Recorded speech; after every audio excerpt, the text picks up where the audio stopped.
I do not deserve my own forgiveness. So let's begin. We will experience all sorts of events in our lives.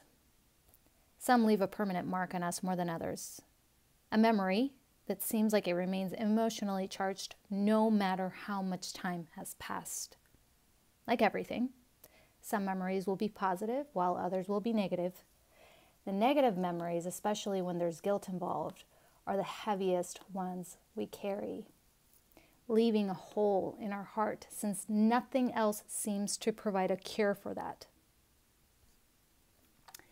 I will voluntarily carry this pain with me forever because that is the punishment I deserve. These are the sort of thoughts that come into my head as a form of solution or remedy. Punishment. That's my remedy. Punishment. Not allowing myself to move past what I've done, even if it wasn't done with malice, and even if it occurred entirely unintentional due to not knowing what lay ahead, it doesn't matter. My being does not care about that and will not forgive me for such a mistake. So now I shall carry this until I die as a way of making up for my ignorance or my carelessness or my stupidity or whatever it might have been that caused someone else pain that perhaps could have been prevented or at the very least made less severe if only I would have been there to give them the help that was needed. I cannot forgive myself. I do not deserve my own forgiveness. I do not deserve a pass on this one. How can someone be so cruel to their own being?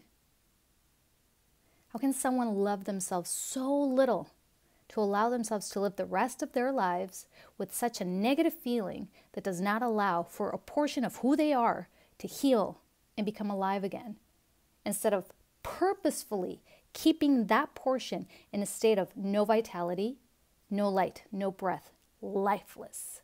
A portion of that person is completely dead. That doesn't sound healthy. I know that very well. That's why I'm writing this, because I need to understand why this is happening. I need to get it out. The poisonous feeling of, I feel like a piece of shit. What can be done about something like that? It's a dangerous feeling and one with seriously pernicious side effects. At some point, this thought needs to change for a healthier one. Otherwise, this will be the cause of premature death. It must begin with allowing the lifeless portion to come back to life. Forgive yourself. Forgive yourself for being stupid, ignorant, or careless.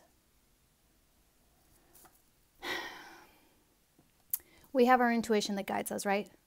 We often disregard what it tells us, but also it's hard to hear it clearly sometimes. That's the tricky part about our intuition, is that it's really hard to hear. And a lot of the times, too, we will trust more what our logical judgment has to say than what our intuition says. However, our intuition will always know what the wisest course of action is. Maybe you didn't listen to your intuition back then, but you can now. And you know deep down, you know that everything happens in a certain way for a reason. It does. We have the capacity to learn. We also have the capacity to understand complex concepts and see things from different points of view. However, there is a point of view that is unavailable from where we usually stand. And it's the one that holds the answers to our whys.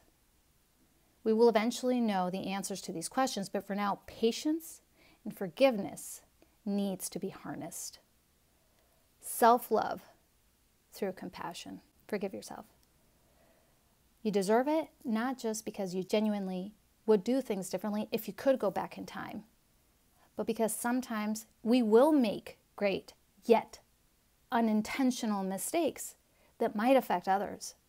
That does not mean that we don't care. All of us are fallible. We have blind spots.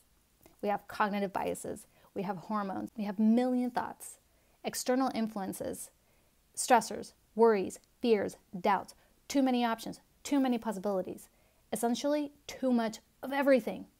We won't always get it right. And as much as I could guarantee this, I cannot. I cannot guarantee that I will never make such a big mistake because of what I just explained, but also because life seems to have its own plan with me involved. And its sudden curveballs will hit me in the face, and they can hit me every single time. But what I can aim at is paying more attention, listening to my intuition, not missing important details. I can learn. So anyway, my intuition tells me that I should not engage in self-destruction.